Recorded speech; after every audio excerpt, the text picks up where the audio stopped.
আপনাদের কাছে আবেদন যাচ্ছি, আপনারা যখনই আমরা দরুদের নজরানা পেশ করব খুবই আস্তে আস্তে, যাতে আপনারা আওয়াজ অন্যদের কণ্ঠে না পৌঁছায় সেইভাবে আপনারা আওয়াজ দেবেন।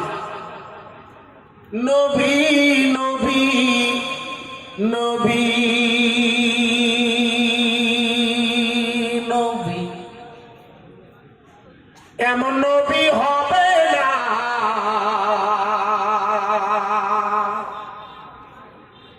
ওই নবীরই আম্মা হলে মামি না, মায়া মেনার রওজা হলো মদিনার আবওয়াবা, সবাই মিলে পড়ব দরুদ, যাবে মদিনা।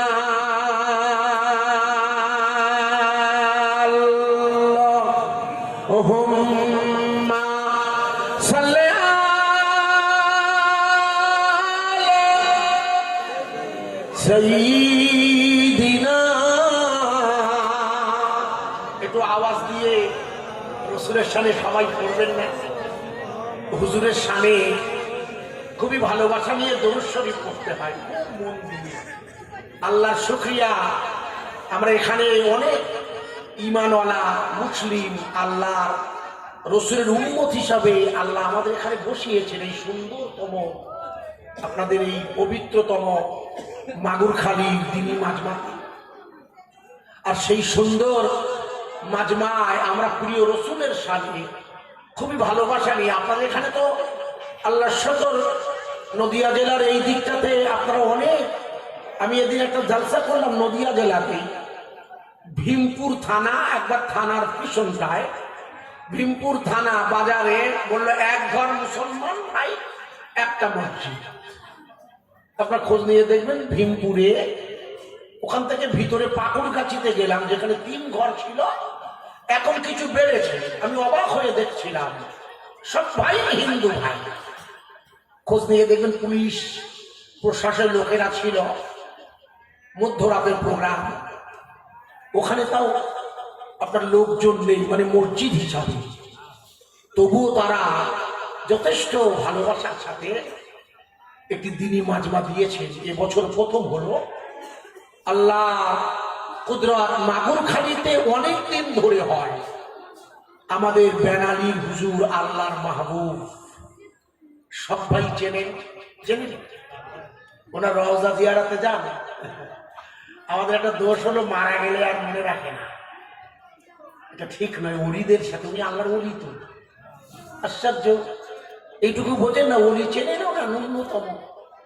আল্লাহর ওলি মানে বন্ধু, যেটা আমরা চেষ্টা করছি হওয়ার।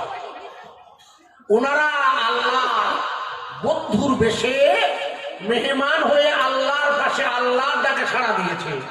আর রানাঘাটের এই আপনারা যারা মাগুরখালী আশেপাশে আমাদের রঘুনাথপুর সহ যত গ্রাম আছে এই এলাকার সমস্ত গ্রামবাসী মুসলিম ভাইদের দায়িত্ব পড়ে যায় নিজেকে আল্লাহর বন্ধু নিয়ে আল্লাহর নৈকট্য লাভ করার এই দিনী মাজমা। এটা আপনাকে আল্লাহর কাছে পৌঁছানোর মাজমা। মনে রাখবেন ভাষাগুলো, আল্লাহর সাথে বান্দার প্রেমের সাক্ষাতের দিনী মাজমা হলো মাগুরখালী পুরাতন মসজিদের এই পবিত্রতম ঈদ মিলাদুন নবী। সুতরাং এখানে আল্লাহ পাকের মঞ্জুর হয়েছে বেনালীর হুজুর, আমার অনেকদিন ধরে, উনি কারোর ওয়াজ শোনেন না খুব একটা, আপনারা জানেন না, আমি জানি। অথচ আমি বায়ান রাখলে উনি কান খাড়া করে শুনতেন। আল্লাহ পাক, উনি এখানে এসেছেন না মাগুরখালী? আরে আসেনি? ওই মসজিদে একসাথে থেকেছি, আপনারা বললে হবে? আপনাদের মনে নেই।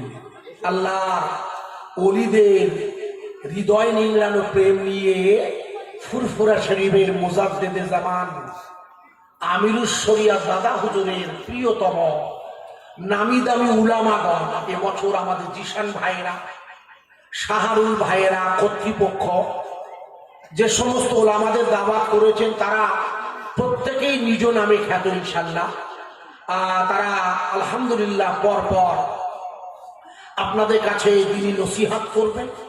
আমি মোহাম্মদ আজিজুর রহমান গোটা এলাকার নতুন এবং পুরাতন দুই মসজিদের সমস্ত মুসল্লি সহ গ্রামবাসীর কাছে আবেদন রাখছি, এই কঠিন সময় যখন ইমানের কালেমার দাওয়াত পৃথিবীর জমিন থেকে হটিয়ে দিতে যায়, সেই সময় লা ইলাহা ইল্লাল্লাহর কালেমা আপনাকে প্রেমের বন্ধনে বাঁধতে পারে। মনে করে দেখুন, গোটা পৃথিবীর সব শক্তি লা ইলাহা ইল্লাল্লাহর কালেমা তুলে দিতে যায়।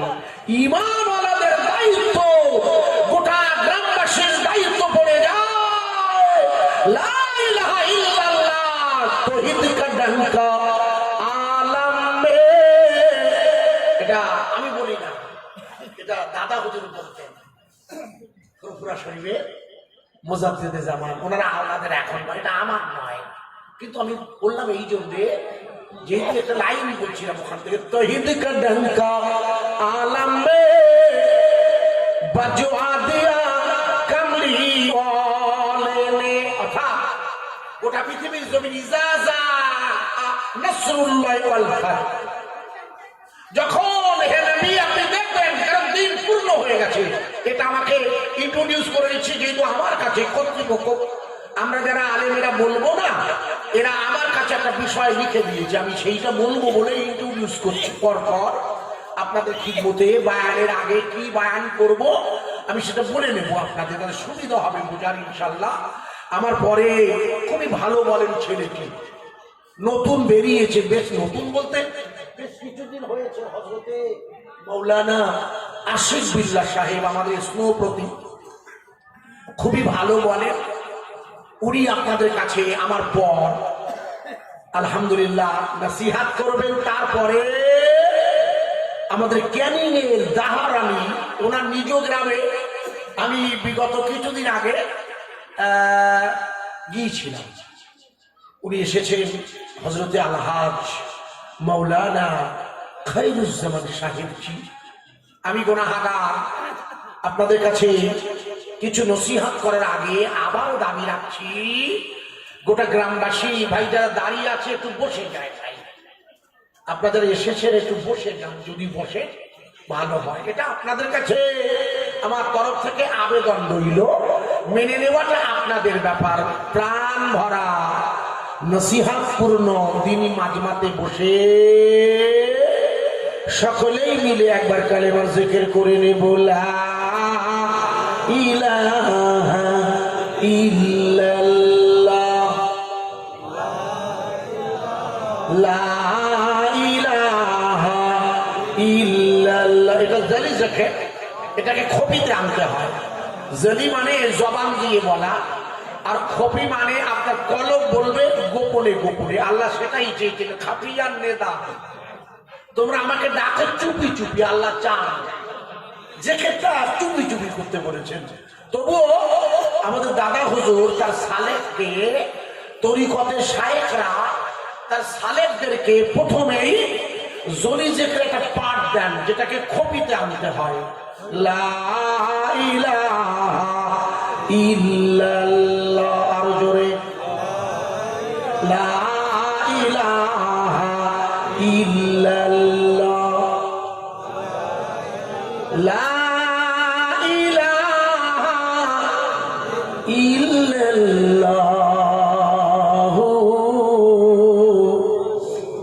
মুহাম্মাদুর রাসূলুল্লাহ সাল্লাল্লাহু আলাইহি ওয়াসাল্লাম। আউযু বিল্লাহি মিনাশ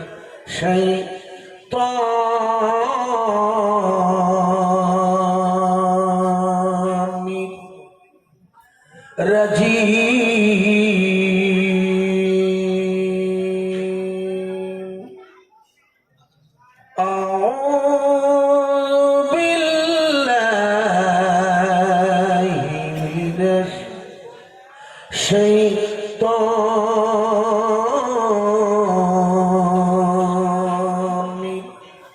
الرجيم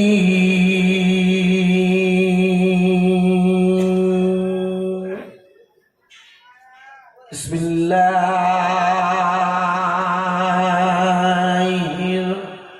الرحمن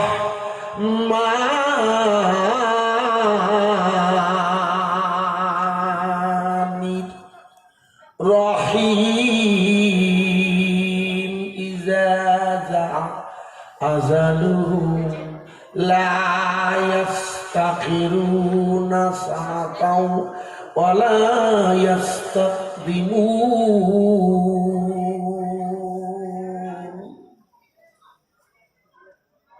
সম্মানিত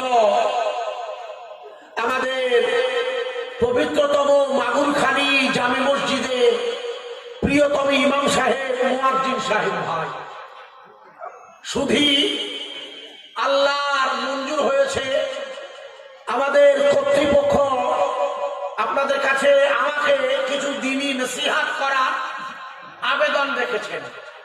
নসিহতের পাঠটি আমি আপনাদের শুনিয়ে দিই। সেই নিয়েতে ওরা আমাকে বললে এগুলো আগে বললে আরো ভালো হয়, নিয়ম তাই।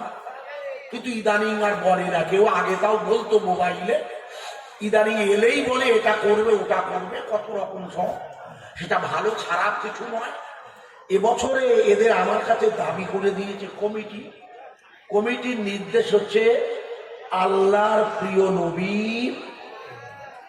অসুস্থ থেকে মৃত্যু পর্যন্ত, অর্থাৎ হুজুরের অসুস্থতা এবং হুজুরের পর্দা নেওয়া, এই সময়ের ইতিহাস এরা আমার কাছে জানতে চেয়েছেন। প্রথমেই বলে রাখা ভালো, এই ব্যাপারটা না আমি খুব অযোগ্য মানে এমন এক মহান ব্যক্তিত্বের জীবনচরিত আলোচনার দায়িত্ব দেওয়া হয়েছে, যে জীবনচরিত আলোচনা করা বাস্তবিক আমি বিশ্বাস করি কোন আলেমের পক্ষে এই মহান ব্যক্তিত্ব, কারণ তার যে জীবন আপনারা 63 বছর দেখেন এটা তো নয়।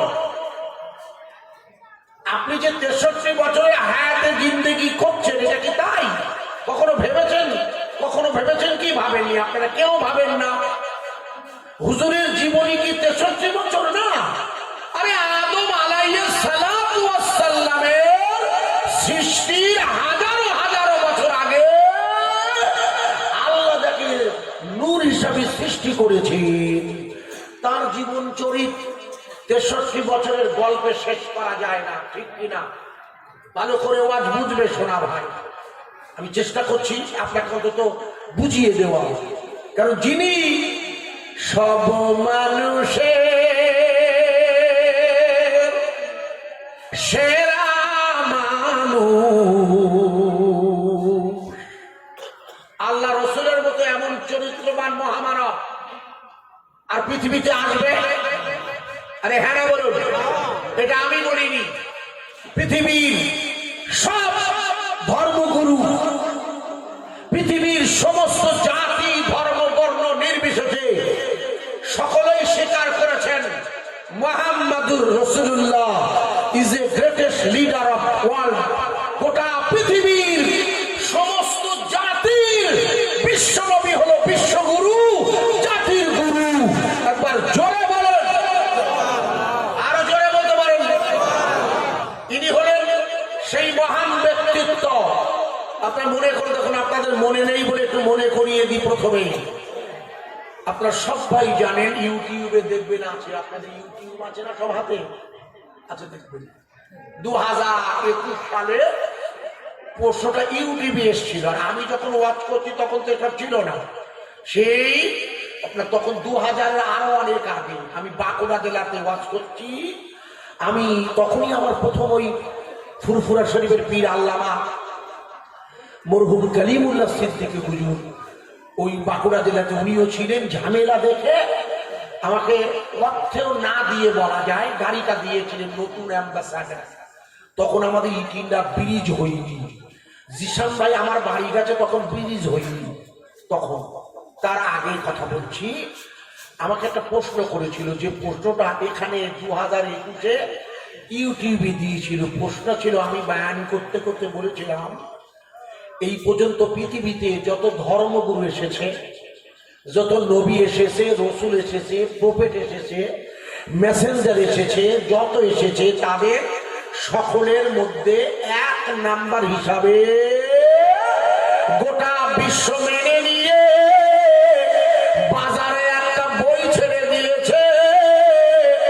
ওই বইটার নাম হলো দি 100 হার্ট। বইটার ইংরেজির বাংলা হলো 100 আত্মা। ইউটিউবের গুগল 2021-এ জিজ্ঞেস করেছিল ওই একই প্রশ্ন। এই পৃথিবীর 1 নম্বর মানবতার শ্রেষ্ঠ দূতকে গুগল উত্তর দিয়েছিল আমি যেটা কমপক্ষে 30 বছর আগে দিয়ে দিয়েছিলাম। উত্তরটা হলো অধ্যাপক মাইকেল হার্ট লিখেছে বইটা। বইটার নাম দি 100 হার্ট, 100 আত্মা। এই 100 আত্মা বইয়ে সর্বপ্রথমে যার নাম আনা হয়েছে তিনি হলো আমার রাসূলুল্লাহ। জোরে বলা যাবে না? আর একটু জোরে বলতে পারেন না? নারে তাকবীর। ইনি হলেন পৃথিবীর 1 নম্বর মহান ব্যক্তিত্ব আমার রাসূলুল্লাহ। ওই আমার মহান রাসূলের জীবনের একটি টপিক আজ এরা আমার কাছে দাবি করেছেন, বয়ানের পয়েন্ট বেঁধে দিয়েছে। আমি শুরু করছি সেই জায়গাটায় দিয়ে যেটা ওরা বেঁধে দিয়েছে। এই জন্য আজ আপনারা মন দিয়ে এই অংশটা শুনবেন। আমি আমার ইচ্ছা মতো বয়ান ইসরায়েল গাজা এই যুদ্ধ তথা বর্তমান পরিপ্রেক্ষিতের এই সময়টিতে আমি রাসূলকে আপনাদের কাছে এদের প্রশ্নের কমিটির নির্দেশের সুন্দর বলেছেন আমি আপনাকে বয়ান রাখবো বলে একটা আয়াত আপনাদের কাছে তেলাওয়াত করেছি। একটি আয়াতে কারিমা খুব সহজ ভাষায় আমার যেমন জ্ঞান আল্লাহ পাক যদি মঞ্জুর করেন আপনার সব ভাই মিলে মুরব্বী যার কাছে আপনার সব ভাই মিলে যদি দোয়া রাখেন আমি আপনাদের কাছে এই আয়াতটি শুরু করছি। এরা আমার কাছে জানতে চেয়েছে আল্লাহ রাসূলের অসুস্থতা, অর্থাৎ হুজুর কবে অসুস্থ হয়ে পড়েছিলেন, এটা হচ্ছে প্রথম প্রশ্ন, অর্থাৎ শুরু। ভাই আমি আপনাকে প্রথমেই উত্তরটা দিয়ে শুরু করছি বোঝাতে। আপনারা আমার প্রশ্নের উত্তরের আগে আমি আপনাদের কাছে একটি প্রশ্ন করব। শাহরুল ভাই, আমাদের কমিটির অন্যান্য ভাইরা, আপনারাও প্রশ্ন দিয়ে শুধু ঘুরে বেড়ালে হবে না, আপনাদেরকেও নজর রাখতে হবে। আমি চেষ্টা করছি। জিশান ভাই শুনুন, আল্লাহ রাসূল সাল্লাল্লাহু আলাইহি এই পার্থিব জগতে উনি মোট হায়াতে ছিলেন 63 বছর। আপনার সব ভাই জানেন 570 খ্রিস্টাব্দে, আপনারা নিশ্চয়ই জানেন 570 খ্রিস্টাব্দে 12ই রবিউল আওয়াল সোমবার মক্কা শহরের কথা, আজ যাকে আমরা বালাদুল আমিন, আজ যাকে আমরা পাক্কা নামে জানি, আজ যাকে আমরা মক্কাতুল মুকাররমা নামে জানি, আল্লাহ পাক তার রাসূলকে ওখানে আল্লাহর মঞ্জুর হয়েছে ফেরেশতারা এসে বলে, কি বলে, আজকে মোদের খুশির দিন। কেন? ধরার বুকে জন্ম নেবে রহমাতুল লিল আলামিন। ও ভাই বানি দিল তারা, ও ভাই বানি দিল তারা, ও আমিনা বিবি শিশুপুত্র হবে তোমার শেষ জমানার নবী। জোরে বলুন সুবহানাল্লাহ। রাসূল জন্ম নিয়েছিলেন 570 খ্রিস্টাব্দে মক্কাতুল মুকাররমা। ভালো করে শুনবেন। আর হুজুর লক্ষ্য রাখুন, অসুস্থ হয়েছিল হুজুর। হুজুরের অসুস্থ শুরু হয় ওই মক্কাতুল মুকাররমা থেকেই। অর্থাৎ হুজুরের জীবনের একটি হজ, হুজুর জীবনে একবার হজ করেছেন। আপনারা নিশ্চয়ই জানেন। আপনারা কি জানেন হুজুর জীবনে হজ করেছেন কবার? একবার। 9 হিজরি মুখস্থ করেন। 9 হিজরি হলো হুজুরের হজ মুবারকের, মনে রাখতে হবে। হুজুরের জীবনে একটা বারই আল্লাহ পাকের মঞ্জুর হয়েছে হজ করা। এই জন্য ধনীদের জন্য একবার হজ করা ফরজ, দ্বিতীয়বার করাটা নফল। মুখস্থ রাখুন, ফরজ আর নেই। কোন ধনী যদি পয়সা আছে বলে 3 বার করে সওয়াব হবে, কিন্তু ফরজের সওয়াব হবে না। মুখস্থ রাখবেন। যেটা টপিক দিয়েছে সেটাকে আমার বোঝাতে হবে। তাই নবী করিম সাল্লাল্লাহু আলাইহি সাল্লাতু ওয়াস সালাম অসুস্থ হয়েছিল কবে? যেদিন কোরআন নাযিল শেষ হয়ে গিয়েছিল। কথা বোঝা যাচ্ছে কি? মুখস্থ করুন তথ্যগুলো। এরা দিয়ে দিয়েছে, ঝট করে করে দিয়ে যাচ্ছি যতটা আমার আল্লাহর স্মরণে আনাবে। প্রিয় ভাই সব, রাসূল পাক সাল্লাল্লাহু আলাইহি সাল্লাতু ওয়াস সালামের কাছে কোরআনের পূর্ণতা শেষ হয়ে গেছে। কোরআন নাযিল শেষ হয়েছে। আমার কথা বোঝা যাচ্ছে কি? হ্যাঁ না বলুন। কারণ কোরআন থাকবে, রাসূল পাক মৃত্যুর মুখোমুখি হবে, হতে পারে না। কারণ কোরআন আসবে বলে, কারণ আপনাকে একটু বুঝিয়ে নি, কোরআন এসেছে সব ভাই জানেন রাসূলের কাছে। এই কোরআনের টোটাল কোরআনে আল্লাহ পাক 30 খণ্ডে, যেটাকে আমরা বর্তমান দেখছি, এই গোটা কোরআনে আল্লাহ যা বায়ান এনেছেন সেটাকে 3 ভাগে ভাগ করা হয়েছে। ক ভাগে? মুখস্থ করুন আগে। ক ভাগ? মুখস্থ করেন। কেউ বলতে পারেন ভাগের নাম? এনিওয়ান? কেউ কি জানেন এই 3টে ভাগের নাম কি? যাকে আমি সময় নষ্ট করবো না। প্রথম ভাগের নাম হচ্ছে তাওহীদ। মুখস্থ করেন। 1 নাম্বার তাওহীদ, ত ও হয় দীর্ঘ দ, তাওহীদ, যাকে ব্র্যাকেটে রাখুন একত্ববাদ। মনে রাখবেন। 2 নাম্বার মুখস্থ করেন। 2 নাম্বার হচ্ছে রিসালাত, ব্র্যাকেটে লিখে রাখেন ওয়াহি। মুখস্থ করতে হবে এগুলো। 1 নাম্বার হলো তাওহীদ, একত্ববাদ। 2 নাম্বার হলো রিসালাত, যাকে ব্র্যাকেটে লিখে রাখুন ওয়াহি।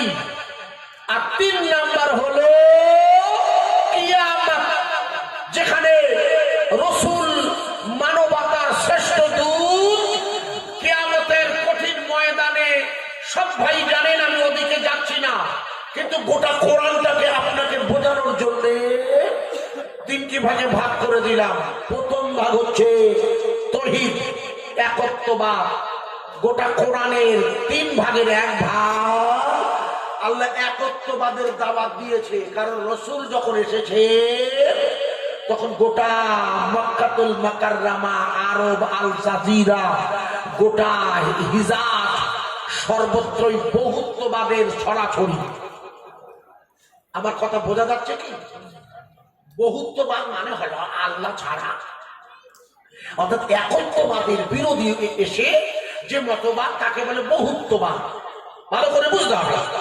গোটা হিজাজ তথা গোটা মধ্যপ্রাচ্য যেটা আজ সর্বত্রই বহুত্ববাদের ছড়াছড়ি। সেখানে লা ইলাহা ইল্লাল্লাহ দাওয়াত বন্ধ।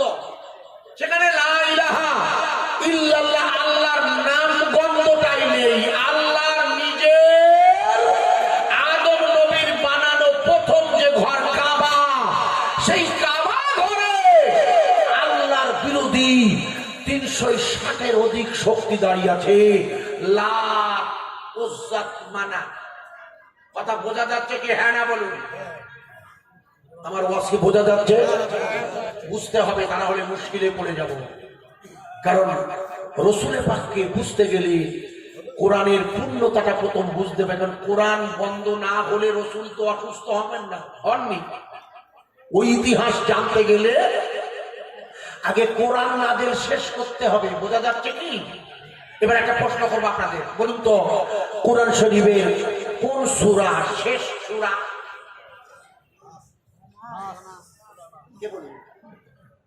আপনি বললেন, আপনি গুড। কি লেখা আছে সূরাটায়? আমি একটা আপনাদের শিখিয়ে দিই। আগে এই সূরা যখন এনেছেন একটা শিখিয়ে দিয়ে যান। আল্লাহ পাকের এই সূরাটা সূরা নাস। আপনারা বললেন তো এই সূরাটা, এর আগে একটা সূরা আছে সূরা ফালাক আছে, তার আগে একটা আছে সূরা ইখলাস। দেখুন ইখলাসে আল্লাহ তৌহিদের একত্ববাদের দাওয়াত দিয়েছে। একত্ববাদের দাওয়াত এসেছে সূরা ইখলাসে। লক্ষ্য করুন, কুল হু আল্লাহু আহাদ। হে রাসূল, আপনি বলে দিন আমি আল্লাহ এক, আমি ছাড়া আর কেউ তোমার মাবুদ নেই, কেউ নেই। লা ইলাহা, দেয়ার আর নো, কেউ নেই এক্সেপশন আল্লাহ। একবার জোরে বলুন সুবহানাল্লাহ। তাহলে রাসূলের মিশন ছিল, মিশন। মিশন মানে এই মিশনগুলো নয়, মিশন মানে উদ্দেশ্য ছিল এক আল্লাহর একত্ববাদের দ্বীনি দাওয়াত পৌঁছানো। ভালো করে বুঝবে। ওই সূরা নাসের অর্থাৎ সূরা নাস, ইজা সূরা নাস বললেন আপনারা, সূরা নাস শেষ। আমার ভুল শোনা হয়ে গেছে। সূরা নাস, ইজা জা নাসরুল্লাহ ওয়াল, আছে না? সূরা নাস, ইজা জা নাসরুল্লাহ ওয়াল ফাত, আছে তো? ওই শেষের 10টা আমি খেয়াল করতে পারবো ভাই। তাহলে আল্লাহ পাক লক্ষ্য করুন, কুরআনুল কারীমের 3টি পাঠের প্রথম পাঠ সূরা ফাতিহা থেকে সূরা নাস। ঠিকই বলেছেন, শেষ সূরা। এই 3টি ভাগের প্রথম ভাগ হচ্ছে তাওহীদ, একত্ববাদ। দ্বিতীয় ভাগ হচ্ছে রিসালাত, ওহী, অর্থাৎ রাসূলের কাছে জিবরিল কর্তৃক আল্লাহর বাণী নিয়ে আসা, একে রিসালাত বলে। এই জন্য এখন রিসালাতের দরজা বন্ধ হয়ে গেছে, জানেন তো? এখন যে দরজা খোলা আছে ওর নাম বেলায়েত, মুখস্থ করেন। রিসালাতের দরজা শেষ হয়ে গেছে, কিন্তু বেলায়েতের দরজা বন্ধ হয় নাই। বেলায়েত মানে হলো আল্লাহর ওলিগণ, এর হচ্ছে বেলায়েত ধারী, মুখস্থ রাখেন। আল্লাহর ওলিরা হচ্ছে বেলায়েত ধারী, এরা রিসালাতের গুণ প্রাপ্ত, কিন্তু রিসালাতের কাছে ওই আসেন না, এরা নবী নন। কথা বোঝা যাচ্ছে কি? বুঝতে হবে ভালো করে। এরা বেলায়েত ধারী, ওলিরা, কোরআনের ভাষাটাই আমার না। এবার নবী করিম সাল্লাল্লাহু আলাইহি ওয়াসাল্লাম যখন পবিত্রতম হজ মুবারাকে বক্তৃতা করলেন, জায়গার নাম জাবালে রাহমাত। আপনারা হজ মুবারাকে গেছেন কেউ কি জানি না, আল্লাহ পাক আপনাদের নিয়ে যান। দোয়া রাখে কিন্তু অনেকটা টাকা, প্রায় 5 লক্ষের মতো, 5 লক্ষ টাকা লাগবে আপনাকে হজ মুবারাকে যেতে। এটি হলো ফরজ হজ।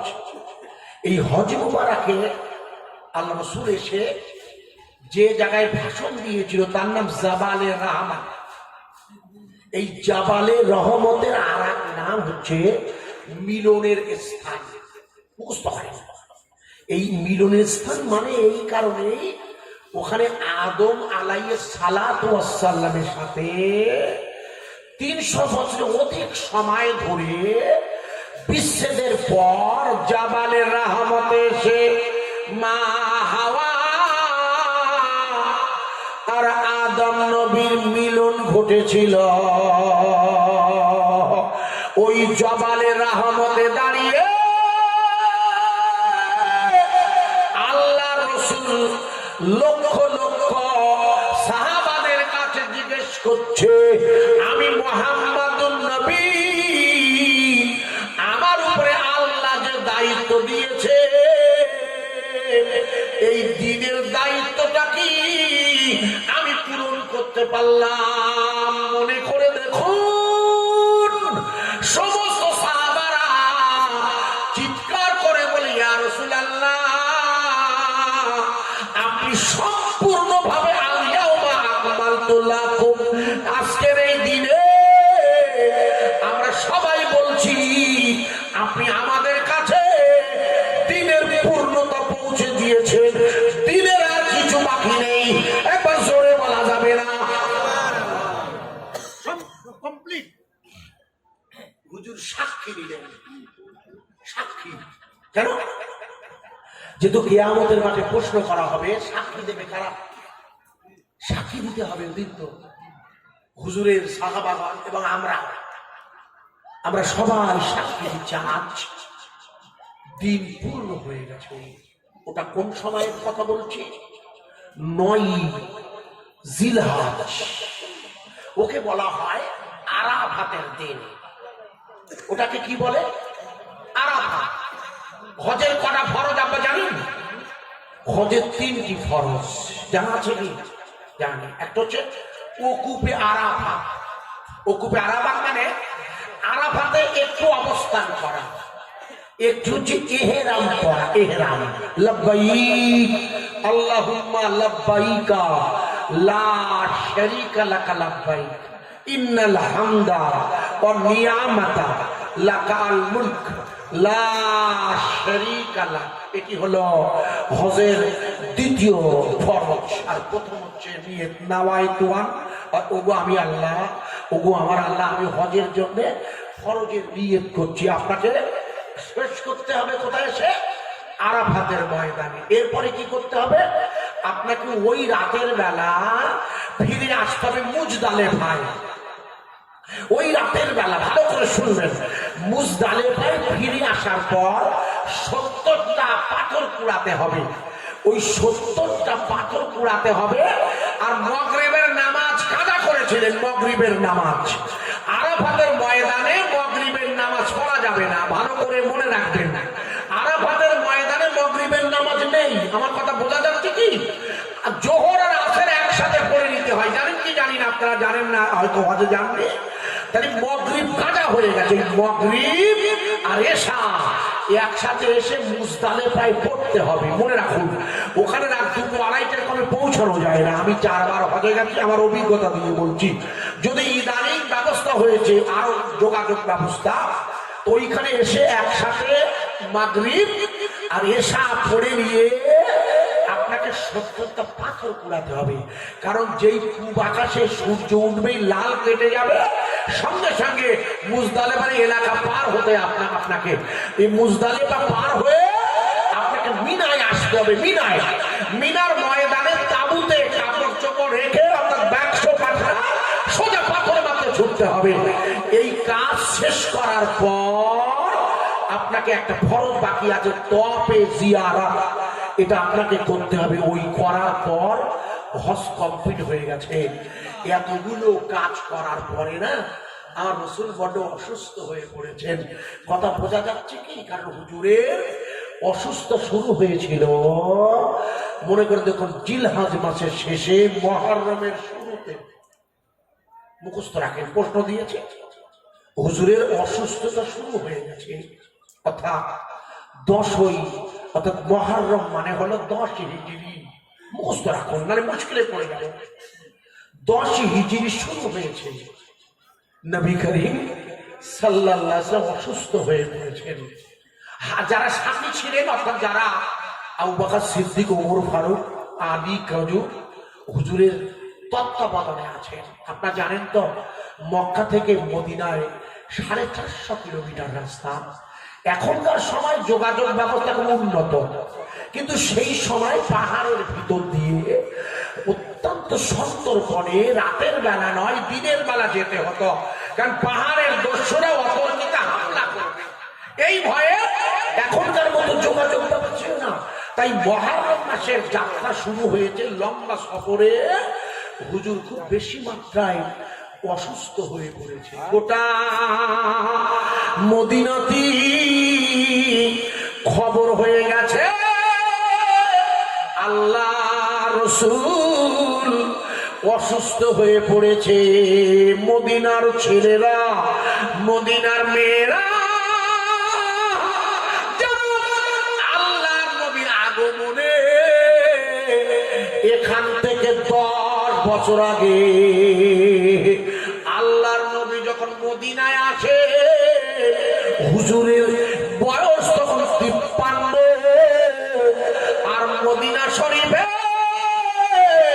হুজুর অবস্থান করেছিল 10, আর 53 আর 10 কত হয়? মুখস্থ হয়, প্রশ্ন করেছেন, মনে রাখবেন না? যদি 40 বছর বয়সে হুজুর রসুল হয়েছে, নবী পাট্টি।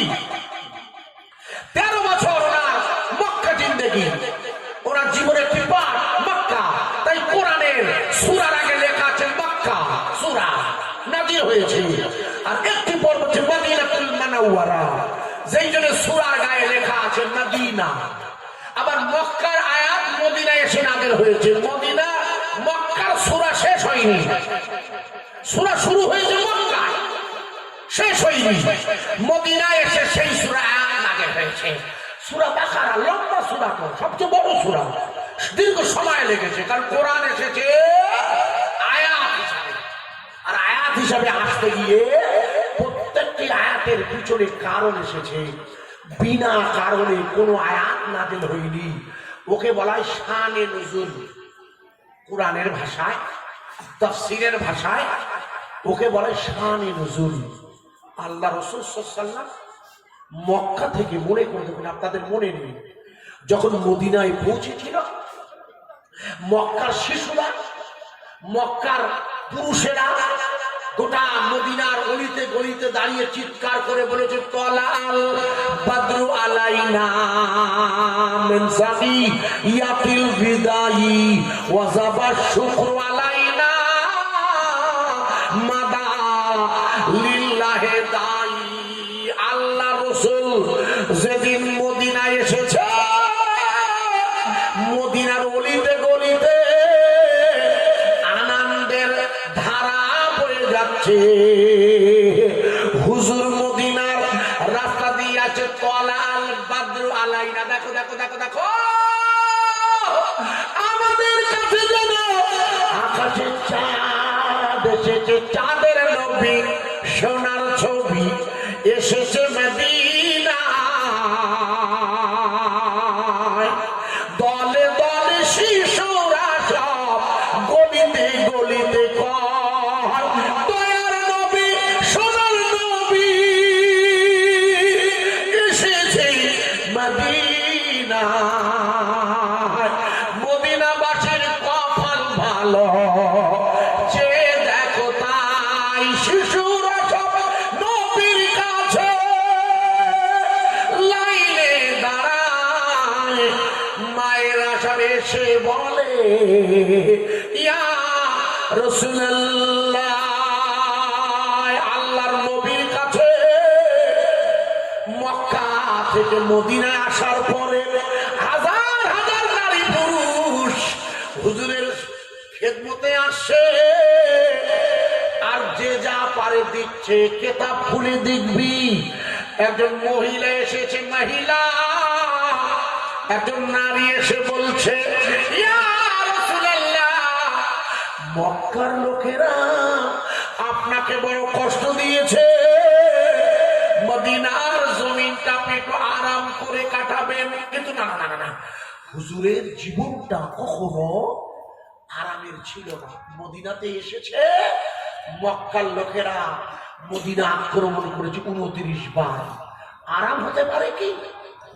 হুজুর তার জীবনে কখনো আরাম পাননি, মুখস্থ করেনি।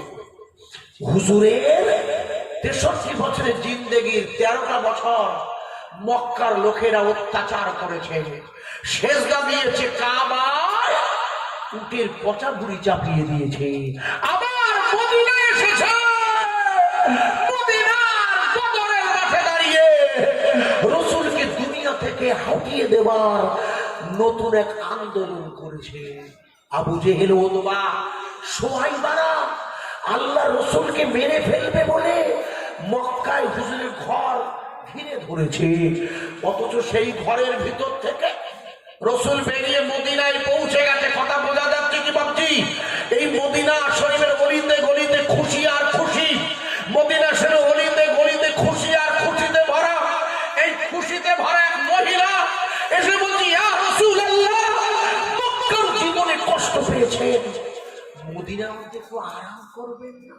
কি আরাম করব? ওই মহিলা বলছি, ইয়া রাসূলুল্লাহ, সব ভাই আপনাকে কিছু না কিছু দিয়েছে, আমার কিচ্ছু নেই। আপনি খোঁজে নিয়ে দেখুন, আমার না আছে জমি, না আছে নিজের বাড়ি, শুধু আমারটা সুন্দর চেহারার ছেলে আছে, এই ছেলেটাকে আপনাকে দিলাম। আরে আপনি আপনার একমাত্র ছেলেকে? বলে, হ্যাঁ ইয়া রাসূলুল্লাহ, আমি আমি আমি ওকে আপনার হাতে তুলে দিলাম। ছেলেটির বয়স হচ্ছে 10।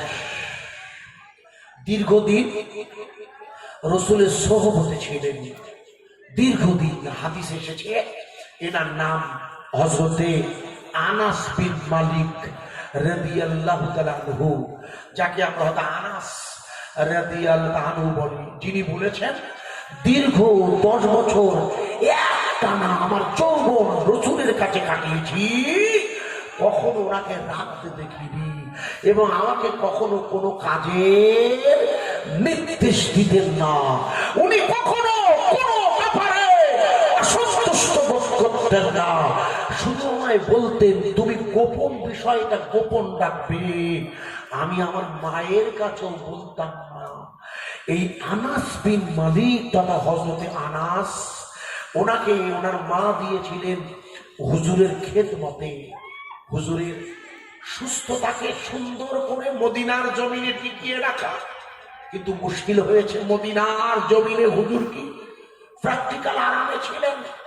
আপনার ভেবে দেখুন, 10 বছরে 29টা যুদ্ধ, বছর হলো 10, যুদ্ধ হলো 29, তারপরে বছরে 10 বছরে 29টা যুদ্ধ হলে যে যুদ্ধগুলোতে হুজুর নিজে অংশগ্রহণ করেছেন। হুজুর যুদ্ধ মানে কি, যাকে আমরা চারদিকে জেহাদ জেহাদ নামে ডাকি।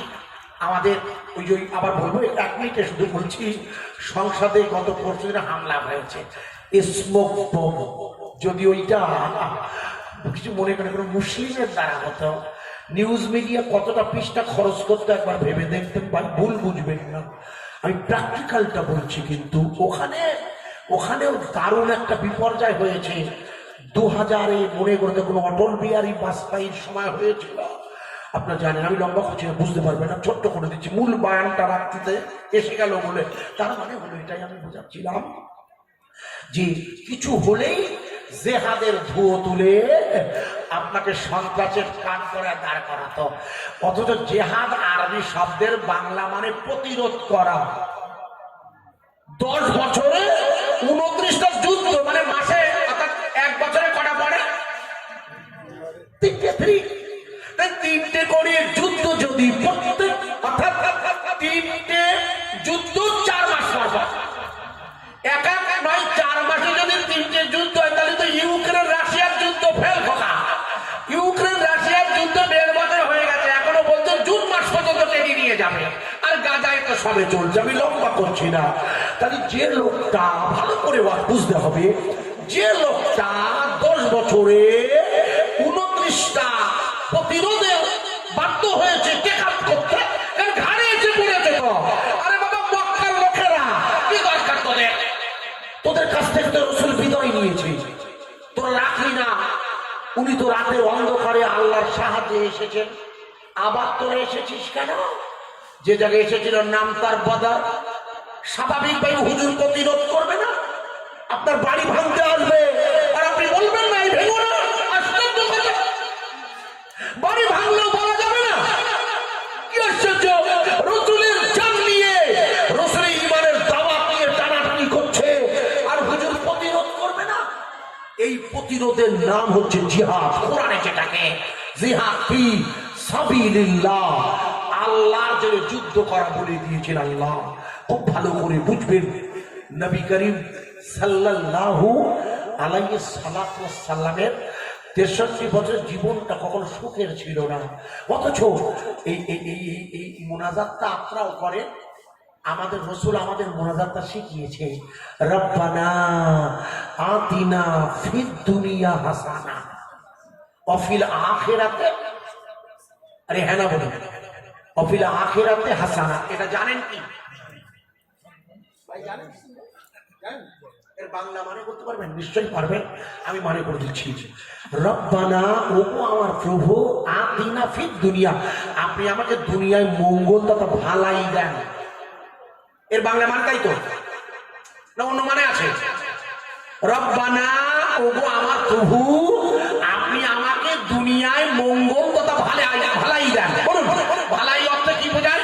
ভালাই মানে বড় হওয়া, ভালাই মানে সুস্থ থাকা, ভালাই মানে টাকা পয়সা দেওয়া, ভালাই মানে কোনো সংসার চিন্তা ভাবনা থাকে না, এই তো ভালো বলেন নাকি ভাই?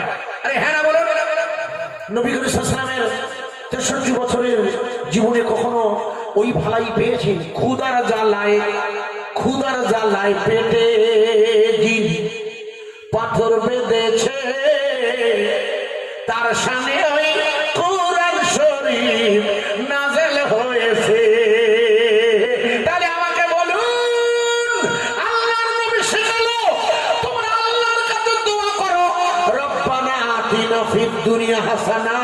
এখানে আসলে কি জানেন? ভালাই মানে হলো, আল্লাহ রাসূল চাইছিলেন আমার মনে হয়, এখানে টাকা পয়সা অর্থ বিদ্যমান সম্মান নয়, এখানে ভালাই মানে হলো আল্লাহর সাথে তার বান্দার ভালোবাসার সম্পর্ক, প্রেমের সম্পর্ক, যাকে বলা কুরবান, যাকে বলা নৈকট্য লাভ হওয়া।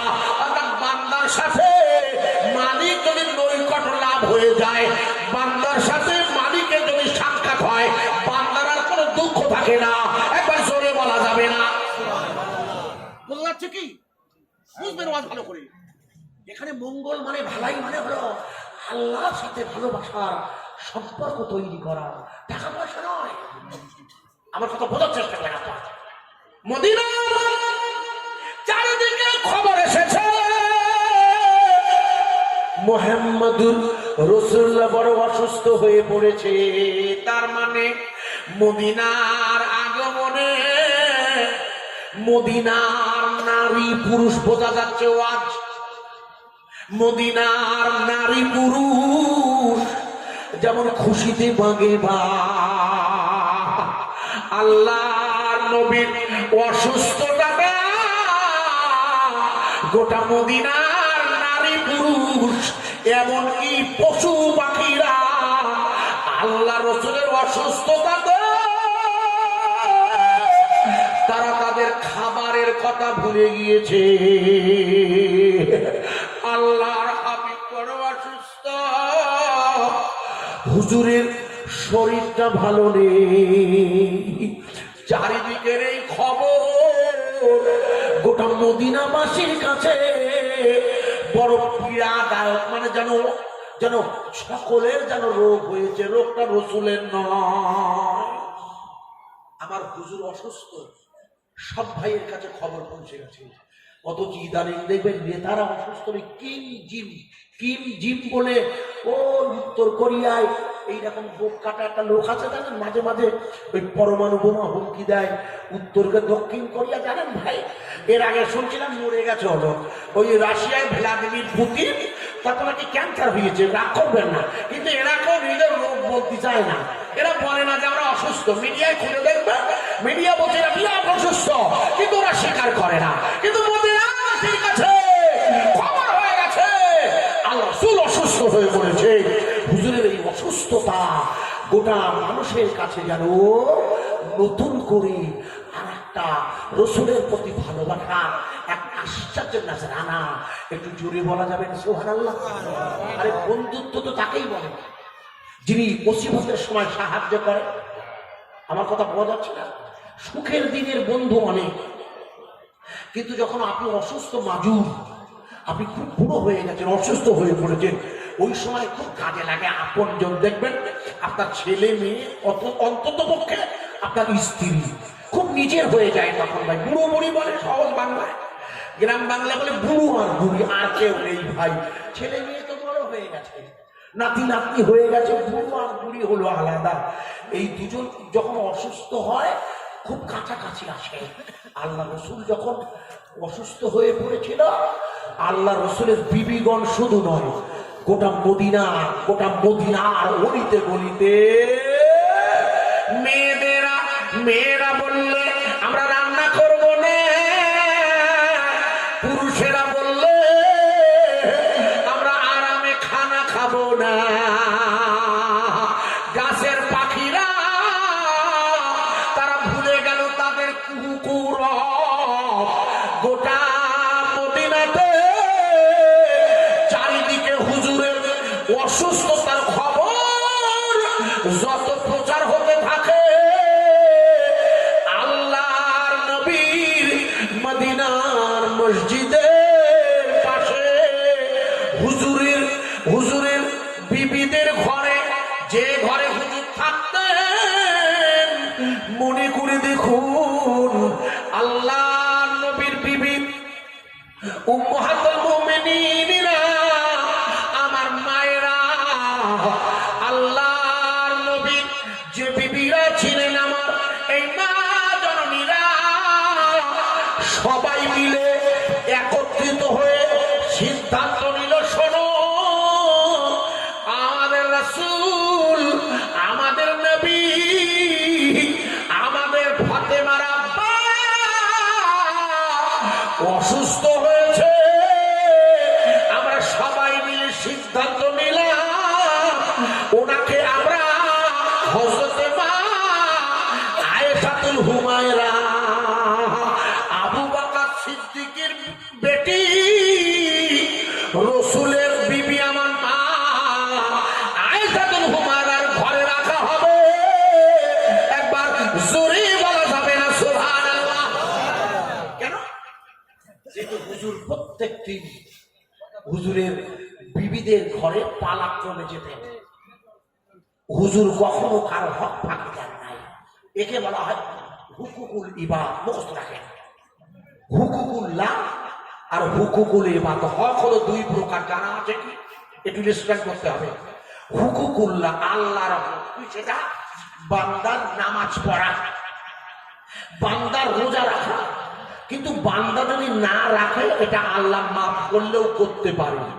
আর হুকুকুল ইবাদ মানে বান্দা দ্বারা বান্দা কর্তৃক কোনো কিছুর অভিযোগ পূর্ণ না হওয়া। অর্থাৎ বান্দা মানে আমি হুজুর, আমার স্ত্রী বা আমার পরিবার বা আমার ভাই বা আমার নিকটতম আত্মীয়দের পূর্ণ হক আদায় না করা। কথা বোঝা গেল কি? হ্যাঁ না? এর বলা হয় হুকুকুল ইবাদ। এটাকে বলে বান্দার হক। আল্লাহ এই হকটা মাফ করতে পারবে না, আর এখানে ধরা খাবেন। বান্দা এইখানে ধরা খাবে। কিন্তু কবরে যাওয়ার আগে দেখবেন যারা যার আগে বলে দেয় যে আপনাদের কাছে যদি কোনো অন্যায় করে থাকে মাফ করে দেন, বলে না? এটা বলে কেন? এই কারণে বলে এটা বান্দারা আল্লাহ করতে পারবে না। ভালো করে বুঝবেন, এখানে আল্লাহর হক নেই। আমার আল্লাহর এই হক নেই যে মাগুরখালীর একজন মুসলিম তার বোনের জমি ফাঁকি দিয়েছে, অথবা বোনকে সঠিকভাবে বুঝিয়ে না দিয়ে, অথবা তার মায়ের জমি সঠিক হক না দিয়ে নেতার নেতৃত্বের ক্ষমতায় চুরমার হয়ে সে ফাঁকি দিয়েছে।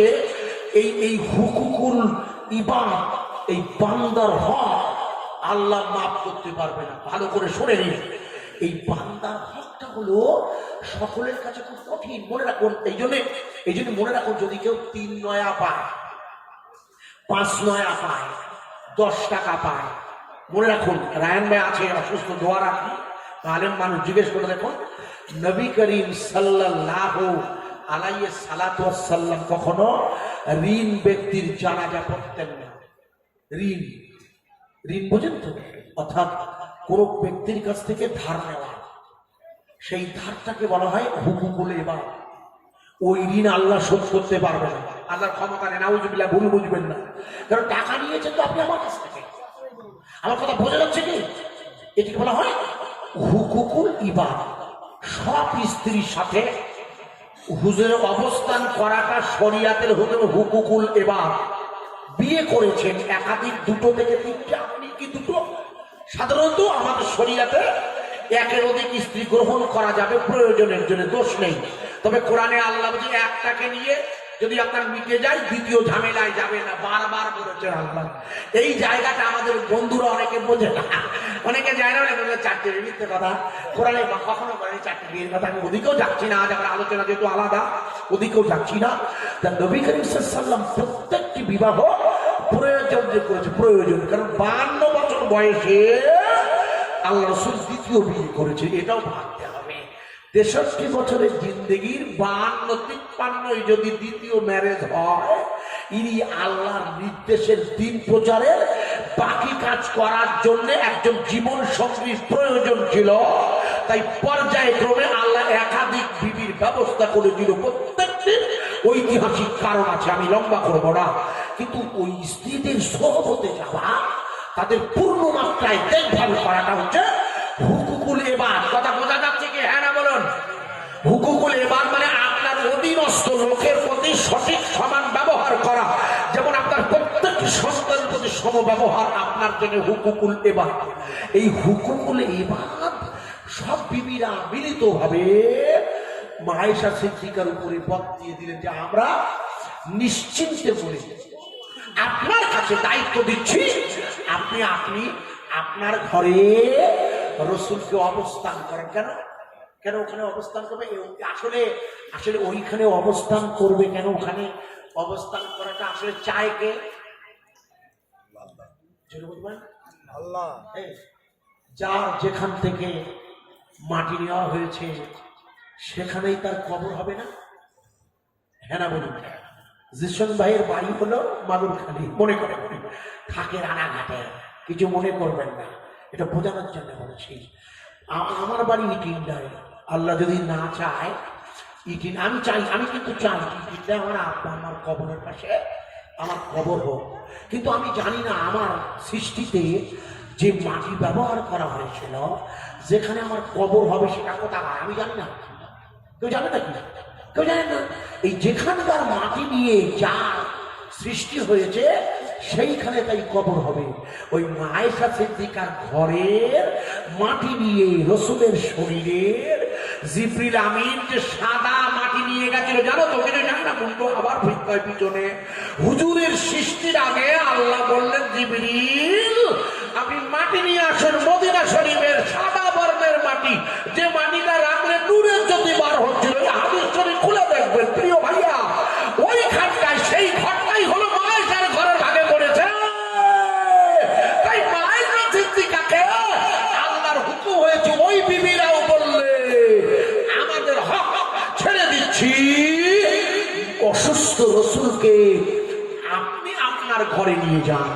একবার জোরে বলা যাবে না সুবহানাল্লাহ? এর থেকে আমার মায়েদের, এই জন্য রসুলের কোন বিবি কোন পুরুষ বিয়ে করতে পারে জানেন নিশ্চয়? আমার রসুলের পাকের কোন বিবিকে কোন পুরুষ বিয়ে করতে না, হারাম।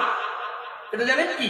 হুজুরের বিবিগণ আমাদের আম্মা শরীয়তের মসলা আসছে। যাই হোক, আমার মায়েরা ওনারা একত্রিত হয়ে ডিসিশন নিলেন কি যে মা আয়েশার ঘরে। কেন? প্রথম কারণ হচ্ছে হুজুরের জন্মের মাটি ওখান থেকে নেওয়া, আর সেখানেই যেতেই হবে।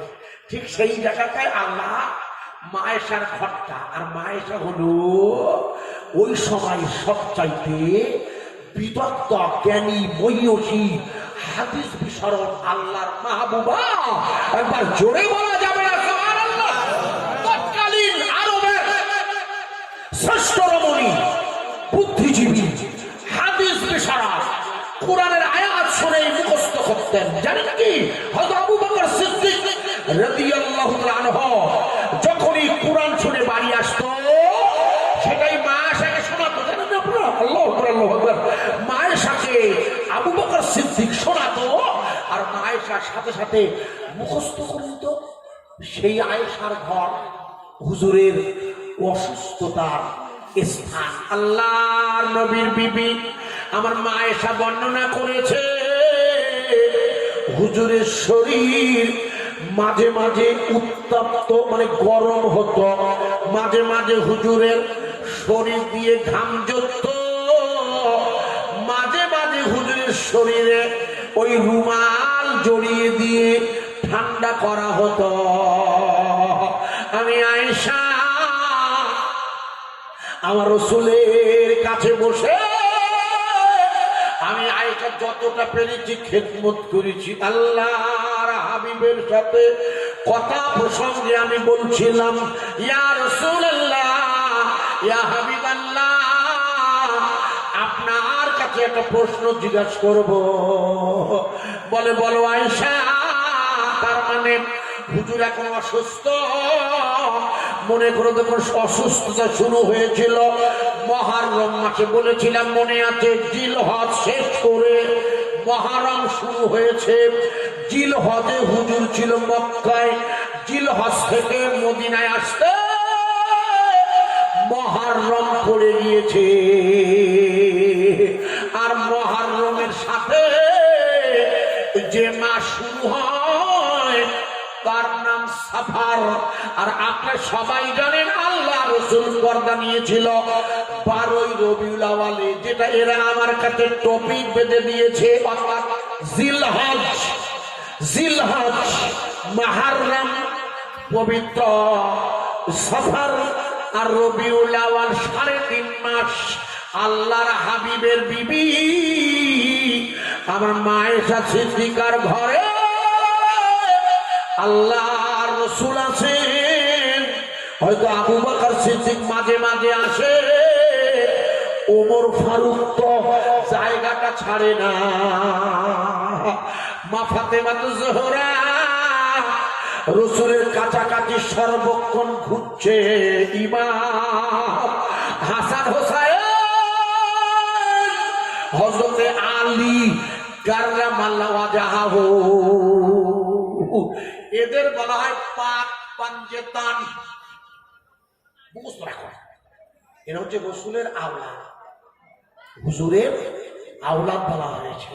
হুজুর মা ফাতেমাতুজ জোহরা, আলী কাররামাল্লাহু ওয়াজহাহু আর হাসান হোসেনকে একটা চাদর দিয়ে ঢেকে বলেন, জিবরিল, হে আল্লাহ ফেরেশতা, আপনি সাক্ষী থাকুন, এরা হচ্ছে আমার আহাল, এরা হলো আমার পরিবার, একে বলে পাক পাঞ্জিতান।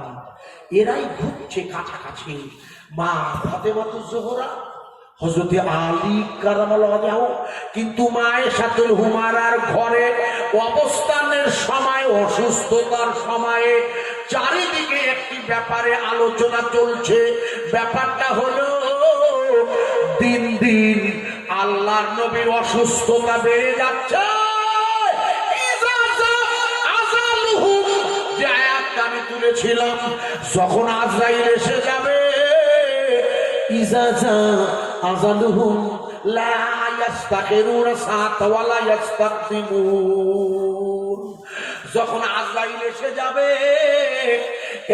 এক সেকেন্ড সময় দেওয়া হবে না। আল্লাহর নবীর অসুস্থতা দিন দিন বাড়ছে। ও আবু বকর, ওমর হুজুরের পর্দা নেওয়ার পরে হুজুরের রওজা মুবারক কোথায় হবে, এই ব্যাপারটাও মাথায় রাখা ভালো। আমার কথা বোঝা যাচ্ছে কি শোনা? কারণ যেহেতু আমাদের বাড়িতেও হয়, আব্বা অসুস্থ হয়েছে দীর্ঘদিন, ছেলেরা চিন্তা ভাবনা করে মারা গেলে কবর দিতে হবে, কোথায় কি করা যায়, একটা চিন্তা মাথায় আছে। এটা স্বাভাবিক কথা বলছি। নবী করিম সাল্লাল্লাহু আলাইহি ওয়াসাল্লামকে মায়ের সাথে মায়েরা জিজ্ঞেস করছেন।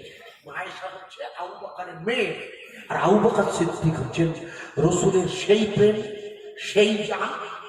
হুজুরের কাছে যা এসেছে উনি আবু বকর সিদ্দিককে তাই দিয়ে দিয়েছেন। তাই আবু বকর সিদ্দিকের মেয়ে, আসলে এটা আবু বকর সিদ্দিকের ইচ্ছা।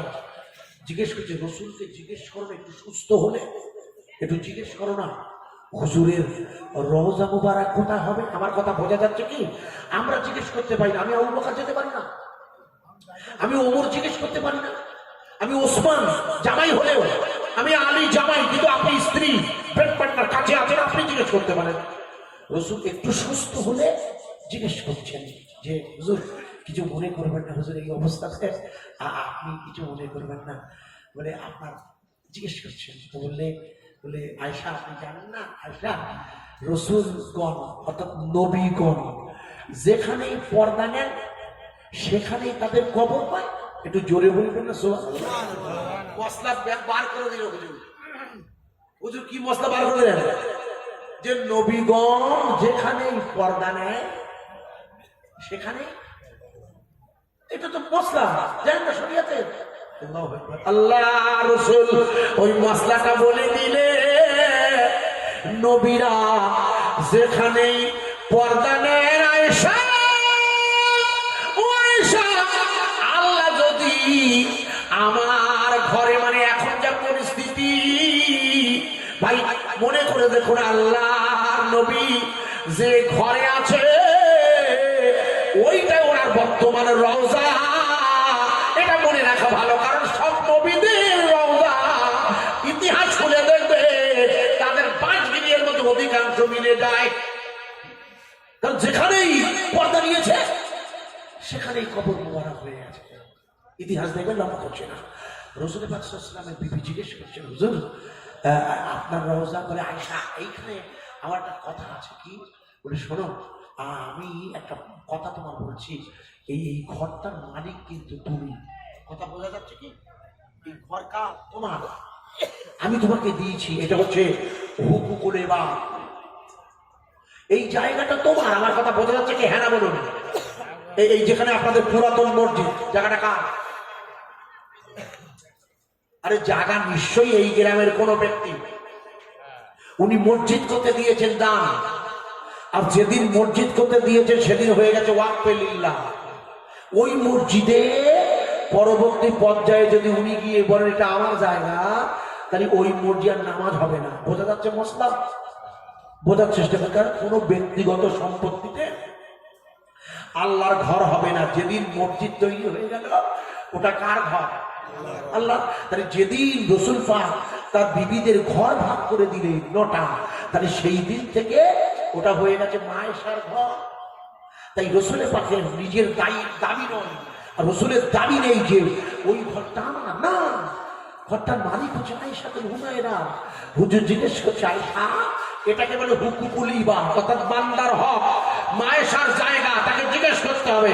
আমরা দেখবেন অনেক সময় তা করি না, যার জায়গা শোনাই কবর তো বিভিন্ন ব্যাপারে দেখবেন জোর করে গিয়ে করে ঘর তুলে বসে আছে।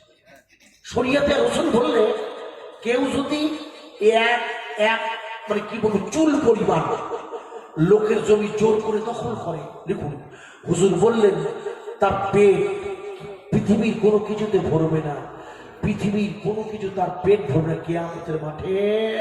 আমি আর তার সম্পর্কে বলছি না। অর্থাৎ একটা চুল পরিমাণ লোকের জমি জোর করে দখল করেওয়ালার কি কঠিন শাস্তি রাসূল বলেছেন। ভাবলে আপনি আপনার নেতৃত্ব, আপনি নেতা, মাথায় থাকবে না নেতা। শুনে রাখুন, ভুল বুঝবেন না। তাই রাসূল চাইছেন না তিনি তার স্ত্রীর হকে হাত দেন। বলে জায়গাটা তো তোমার। বলে না হুজুর, ওটা তো আপনি আমাকে দিয়েছেন। না, আমরা বিবিদের জায়গা দেই না, ওই জায়গার মালিক কিন্তু বিবি হয়ে যায়, জানেন না? আপনার স্ত্রী যে গয়না দিয়েছেন ও গয়নার মালিক স্ত্রী কিন্তু, আপনি জানেন না? ওরা আপনার আমার গয়না চলতেছেই হবে না। ও যদি দয়া করে দিয়ে বলে তুমি বন্ধক রেখে এসে কিন্তু ওটা আলাদা কথা, বেশিতে আলাদা, ওটা দয়া করে সংসারে চলে বলে নিয়ে দাও, দিয়ে এনে দাও। কিন্তু যেদিন দিয়ে দিয়েছিলেন সেদিন ওটা ওর মালিক হয়ে গেছিল। অথচ আমরা আমি দিলাম। কথা বোঝা যাচ্ছে কি? রাসূল বললেন আহা সেখানে, হুজুর বলেন আয়েশা ও জায়গাটা তোমার। আল্লাহর রাসূলকে মা আয়েশা বলছে, হুজুর আপনি বেয়াদবি নেবেন না, আপনি বড় অসুস্থ, আপনার জ্বালাতন করা আমার ঠিক না। তবু আমার একটা বিষয় বড় জানার ইচ্ছা। ইয়া রাসূলুল্লাহ, আপনি কখন পর্দা নেবেন আমি জানি না। আপনার ফতেমা লাগাতার আসছে, আমার জ্ঞানও নাচছে কম। আপনি আমাকে একটা উত্তর দেবেন। এই যে ঘর আমার, আপনি বলছেন আমি মেনে নিয়েছি, ঠিকই বলেছেন আপনার কথাটা হুজুর। এই যে ঘর, এই ঘরে আপনার আমি আয়েশা আমার এই ঘরে আমার বুবুরা যখন আপনাকে ঢুকিয়ে দিয়েছে, আল্লাহ চেয়েছেন এটা আমার বড় সৌভাগ্য। আল্লাহ রাসূল বলে, আয়েশা তুমি আমাকে বড় প্যার করো, আয়েশা ভালোবাসো, শোনো আল্লাহ চেয়েছেন বলে আমি তোমার ঘরে এসেছি। তবু মা আয়েশা বলছি, ইয়া রাসূলুল্লাহ আমার একটা প্রশ্ন হলো, বেয়াদবি নেবেন না, এই যে ঘর মুবারকটা দেখছে এতে যে জায়গা আছে আনুমানিক 4টে কবর হতে পারে। আল্লাহ রাসূলকে মা আয়েশা জিজ্ঞেস করছে, ইয়া রাসূলুল্লাহ এই যে জায়গা আছে এটা 4টে কবর হবে, আপনার কবর দেওয়ার পরে 3টি কবরের জায়গা থাকবে, আপনি আমায় বলবে দ্বিতীয় কবরটা কার হবে? আল্লাহ রাসূল বললে, এখানেও বলছিলাম তো তোমায় হুকুকুল ইবাদ, ওটা তোমার জায়গা, তুমি যাকে খুশি দিতে পারো। মা আয়েশা বলেছিল, ইয়া রাসূলুল্লাহ ওই 4টি জায়গার একটা জায়গা আপনার কাছে আমি বলে রাখছি, আমি আয়েশা আমার আব্বাকে দেব। একবার জুরি বলা যাবে না সুবহানাল্লাহ? কাকে দেবে? জায়গা কটা আছে? কটা? 2টো জায়গা শেষ। অর্থাৎ যিনি জমি মালিক তিনি বলে দিলেন, এখানে আমার আব্বার কবর হবে, আমি আয়েশা আমি আপনার কাছে থাকবো, স্ত্রী স্বামীর কাছে হক আছে, সব স্বামীর পাশে স্ত্রী কবর, আমার মায়ের কবর আমার আব্বার পাশে, এটা শরিয়াতে হুকুম আছে, বুঝলেন? তো আয়েশা সিদ্দিকা উনি দাবি করতে পারেন যে আমার জায়গা আমি পাবো, কিন্তু হুজুরের বিবি কজন, একাধিক বিবি, অন্য বিবিরা যদি দাবি করে ইয়া রাসূলুল্লাহ তাহলে আমরা ওখানে তাহলে জায়গা হবে? আরে হ্যাঁ না বলুন, বোঝার চেষ্টা করতে পারবো, ওখানে জায়গা হবে না তো? 9জন বিবি একাধিক যখন ওই বোঝা, হ্যাঁ তাতে জায়গা। 2জন তো হুজুরের ইন্তেকালে 50 বছর পর্যন্ত বেঁচেছিলেন, বা কারবালা যুদ্ধ পর্যন্ত 2 বিবি, বলে এতগুলো কবর ওই ঘরে তো হবে না। হুজুর কি বললেন? হুজুর তখন বললেন, আয়েশা তুমি কিছু মনে করো না, তোমার কাছে আমি একটা জায়গা চাচ্ছি।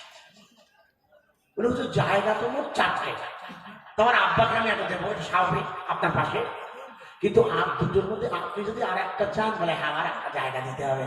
বলে আপনি একটা জায়গা, মা আয়েশা মনে করেছেন হুজুর আমার কথা বলবেন যে তোমার জন্য রাখবো কা, বা আমার অন্য কোনো বুবুদের কথা বলবেন, কিন্তু না, আল্লাহ রাসূল বললে, আয়েশা আমি তোমার কাছে দাবি করছি, আমি রাসূলুল্লাহ বলো তোমার জায়গা তুমি তোমার আব্বাকে দেবে, এছাড়া যে 2টো জায়গা আছে তোমার দায়িত্বে, আমি রাসূলুল্লাহ একটা জায়গা দাবি করছি, ওই জায়গাটা আমি আমার ঈসা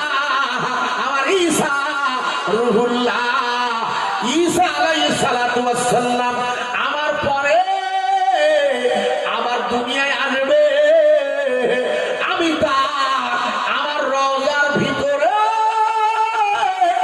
একটা জায়গা রেখে দিতে চাইছি, এটা হলো আল্লাহর নির্দেশ। এবার বলো তুমি কি বলবে? ভাই কার জন্য জায়গা রাখছে? ইসলাম। হযরতে ঈসা আলাইহিস সালাম উনি কে? উনি হচ্ছেন বর্তমান খ্রিস্টানদের যিনি ধর্মগুরু যীশু খ্রিস্ট বলা হয় যাকে। আমি ওদিকেও যাব না আজ, ওটা আমি বলবো না, কিন্তু এতটুকু বলবো শুধু ঈসা আলাইহিস সালাতু ওয়াস সালাম আবার পৃথিবীতে ফিরে আসবেন, এই ব্যাপারে কোনো সন্দেহ আছে আপনাদের?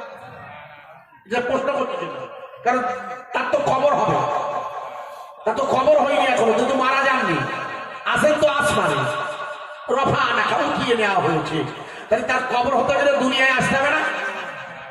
আরে হ্যাঁ না বলুন, কবে আসবে? মনে করে দেখো, দাজ্জাল যখন বার হয়ে নিজেকে আল্লাহ বলে দাবি করবে আর কপালে লেখা থাকবে কাফের, ইমানদার ছাড়া দেখতে পাবে না। যখন ইমানদারদের ইমান চ্যুত করে দাজ্জাল ইহুদিদের নেতা, উনি ইহুদিদের মাসিহ, উনি যখন পৃথিবীতে আসবে, দামাস্কের মসজিদের ছাদে দুইজন ফেরেশতার কাঁধে চেপে ঈসা রুহুল্লাহ অবতরণ করবেন না? আমার যতটুকু জানা আছে, আমার পড়াশোনার মধ্যে বলছি, ভুল হলে বলে দেবেন, শুধরে নেব। আমি যতটুকু জানি, ইমাম মেহেদী আলাইহিস সালাতু ওয়াস সালামের সাথে যে এলাকায় যুদ্ধ হচ্ছে, গাজার যে এলাকায় যুদ্ধ হচ্ছে, ওই এলাকাটা তো কিয়ামতের এলাকা। কিয়ামতের কথা দেখো, তিনি সিরিয়া, আল্লাহু আকবার, শাম, ইয়ামান, মুখস্থ, সিরিয়া তথা শাম তথা জর্ডান, লেবানন আর ফিলিস্তিন, ওখানে তো কিয়ামত হবে। আল্লাহু আকবার, আল্লাহু আকবার। ওখানে তো কিয়ামত হবে, যেখানে যুদ্ধ চলছে। আমি যুদ্ধের আলোচনা করছি না, করতে হবে না, বিষয় বাদ আলাদা করে দিয়েছে, ঠিক করেছে, যেটা করেছে করে দিয়েছে। ওই এলাকাটায় হবে কিয়ামত। আর ওই এলাকায় ইহুদিদের মাসিহ আসবেন। ইহুদিদের মাসিহ দাজ্জাল। ইহুদিদের মাসিহ মানে উদ্ধারকারী নবী। ইহুদিরা বিশ্বাস করে আমাদের নবী হচ্ছে দাজ্জাল। আর দাজ্জাল আসবে কি করতে? লা ইলাহা ইল্লাল্লাহ, ঈমানওয়ালাদের হত্যা করতে, নাকি? হ্যাঁ না বলো? আরে দাজ্জাল কি করবে? কি আশ্চর্য জায়গা আওয়াজ করছি। দাজ্জাল লা ইলাহা ইল্লাল্লাহর নাম বন্ধ করে দেবে। ঈমানের কালেমার দাওয়াত চলবে না। দাজ্জালের কাজ হচ্ছে নিজেকে আল্লাহ বলে প্রতিষ্ঠা করা। তাই দাজ্জালের হাতে একদিকে থাকবে জান্নাত, একদিকে থাকবে জাহান্নাম, আর কপালে লেখা থাকবে কাফির। আর ওই কাফেরটা দেখতে পাবে কারা? মোমেনরা। কোন মোমেন? যে মোমেনের কলবে আল্লাহ আল্লাহর জিকির জারি আছে, যে মোমেন নামাজে তার আল্লাহর উপস্থিতি অনুভব করতে পারে, যে মোমেন নামাজে নূরের জ্যোতি দেখতে পায়, যে মোমেন নামাজে আল্লাহর নৈকট্যশীল হয়ে যায়, ওই মোমেন দেখতে পাবে ওই কপালে লেখা আছে কাফির। তা কেউ তো মানতে পারবে না, কেউ। ঈসা রুহুল্লাহ মনে করবে কোন? দাজ্জালকে হত্যা করবে। পরবর্তী পর্যায়ে ওনার কবর হবে যে জায়গায় মদিনাতুল মুনাওয়ারা, এখনো মাটি রাখা আছে খালি, এখনো তো খালি রাখা, ওই জায়গায় কবর হয়নি। হুজুরের রওজা মুবারাকের একটি জায়গা কিন্তু খালি আছে। আপনার একটি জায়গা খালি আছে না? মানে একটি জায়গা হচ্ছে রসুলের পাক, একটি জায়গা হচ্ছে ওমর ফারুক, আর একটু হচ্ছে ঈসা রুহুল্লাহ। থাকে কটা? আছে তো একটা, কিন্তু মুশকিল হচ্ছে এই দাবিদার কজন? হিসাব মতো দাবিদার হুজুরের 9 বিবি। সব বিবিটা যারা হায়াতে আছে সবাই চায় না আমার স্বামীর কাছে থাকবো। মায়েশা সিদ্দিকা তো আর একা নন, জায়গাটা মায়েশা, কিন্তু চাই তো সবাই। মসজিদটা তো গ্রামের, মসজিদটা তো কারোর ব্যক্তিগত না। আমার কথা বোঝা যাচ্ছে কি? হ্যাঁ না বলুন? আপনার গ্রামে যে কোনোই মসজিদ হোক, একটা হোক আর চারটা হোক, কিন্তু দুটো তিনটে হতে পারে, ওটা জনসংখ্যার মস্ত অনুপাতে, ওদিকে আমি যাচ্ছি না। কিন্তু মসজিদ হলে তখন আর কারোর ব্যক্তিগত সম্পত্তি থাকে না, রসুলের সম্পত্তিটা ব্যক্তিগত হয় না। কিন্তু যেহেতু মা এসে দিয়েছে, সেটেল করেছে, এই জন্য নবী পাকের সাল্লাল্লাহু আলাইহি ওয়াসাল্লামের বিবিরাও দাবিদার হতে পারে মা এসার কাছে। এই জন্য আল্লাহ রসুলকে যখন মা এসা বলছে, হ্যাঁ রাসূলুল্লাহ, তাহলে তো 3টে হয়ে গেল, আপনি নিলেন একটা, আমার আব্বার দেবো একটা, আর আমার খালি একটা। আল্লাহ রসুল বললেন, আয়েশা ওটা আল্লাহ ভালো জানি। তার মানে রসুল জানতেন, মানে আল্লাহ ইশারা করে দিয়েছিলেন যে ওখানে আয়েশার খবর হবে না। হুজুর যদি বলতেন হ্যাঁ তোমার হবে, বলতে পারতেন না? আরে সব বিবি তো চায় স্বামী আমাকে যত্ন করুক, আর মায়ের সাথে তার সেবা করছে, তার গায়ের ঘাম মুছেছে, তার দাঁতন কেটে দিচ্ছে। আমি পরপর আসছি, সেই বিবি বলবে হুজুর আপনার পাশে থাকবো, আর জায়গা আমার, আর হুজুর কি বলবে না হবে না, এটা বলতে পারে না। তো হুজুর কি বললেন? বলে আল্লাহ যদি চায়। আল্লাহ চেয়েছিল কাকে? হযরতে ওমর খাত্তাব রাদিয়াল্লাহু তাআলা আনহুকে আল্লাহ চেয়েছিল। আল্লাহর নবীর ওই জন্মের মাটি, আবু বকর সিদ্দিকের মাটি, আর ওমর ফারুক আর ঈসা রুহুল্লাহর মাটি মায়েশার ঘর থেকে নিয়ে আল্লাহ বানিয়েছিল। সুতরাং আয়েশা দাবি করলে জায়গায় আয়েশার কবর হবে না, কিন্তু মা আয়েশা তো জানে না। তাই মা আয়েশা বলছে, ইয়া রাসূলুল্লাহ, ওইখানে আমার রওজা কবর মুবারক হবে আপনার পাশে। হুজুর বললেন, আল্লাহ যদি চায়। আল্লাহ চেয়েছিল, মনে করে দেখুন, হযরতে ওমর ফারুকের ছেলে আব্দুল্লাহ বিন ওমর, হযরত ওমর যেদিন মদিনার মসজিদে শহীদ হয়ে যায়, হুজুর এখনো পর্দা নেয়নি, মানে এখনো হুজুরের রূহ মুবারক বার হয়নি। ওনার ছেলে এসে বলছে, আম্মা জান, আম্মা জান, ও আম্মা জান আয়েশা, আমার আব্বা আপনার কাছে পাঠিয়ে দিয়েছে। কি করতে পাঠিয়েছে? মানে আমার আব্বা উনি নিয়ত করেছে, আপনি যদি আপনার ওই ঘরে আমার আব্বার একটু জায়গা দেন, মানে আমার আব্বা চাইছে আপনার ঘরে আমার রসুলের পাশে একটু ঘুমিয়ে যেতে। মা আয়েশা বললেন, না না না না, এটা হতে পারে না। এই একটা জায়গা আছে, ওটা আমার নিজের জায়গা, আমি ওর মালিক। আসলে আসলে আমরা বুঝি না, মালিক হলো আসলে আল্লাহ। এ ছেলে আমার, মেয়ে আমার, জমি আমার, আমি অমুক নেতা, অমুক তমুক, আসলে আপনার কোনো মূল্য নেই। মা আয়েশা মনে করেছিল ওই জায়গাটা আমার, কিন্তু ওমরের ছেলে খলিফা, মদিনার সেরা খলিফা, যাকে দেখলে শয়তান অন্য রাস্তা দিয়ে হাঁটে, সেই খলিফাতুল মুসলিমিনের ছেলে এসেছে, ওই 3.5 হাত জায়গার মাটিটা দাবি করছে। মা আয়েশা বলে, হবে না হবে না, চলে যান, হবে না। আব্দুল্লাহ, তোমার আব্বাকে গিয়ে বলো ওখানে আমার রওজা কবরের জায়গা হবে না। হযরত আব্দুল্লাহ উনি কাঁদতে কাঁদতে বেরিয়ে যাচ্ছে, ওনার কান্নার স্রোত, ওনার কান্নার আওয়াজে আয়েশা সিদ্দিকা আসলে তো মা উঠে দাঁড়িয়ে বললে, আব্দুল্লাহ, আপনার আব্বাকে গিয়ে বলুন পৃথিবীর ইতিহাসে এমন ঘটনা কারো জানা আছে কিনা জানি না, নিজের জায়গার রওজার জায়গা হুজুরের পাশে ঘুমানোর আরামের এই জায়গা ছেড়ে মায়েশা নিজের কবরের জায়গাটা হযরত ওমর ফারুক রাদিয়াল্লাহু তাআলাকে দিয়ে দিয়েছিল। একবার জোরে বলা যাবে না। এই জন্য এখান থেকে বসতে এসেছে, যাদের কবরের দেওয়ার জায়গা নেই, অনেক আছে না ভাই, কবর দেওয়ার জায়গা নেই, শুধু ঘরটুকু তাদের পেশাব করার জায়গা নেই।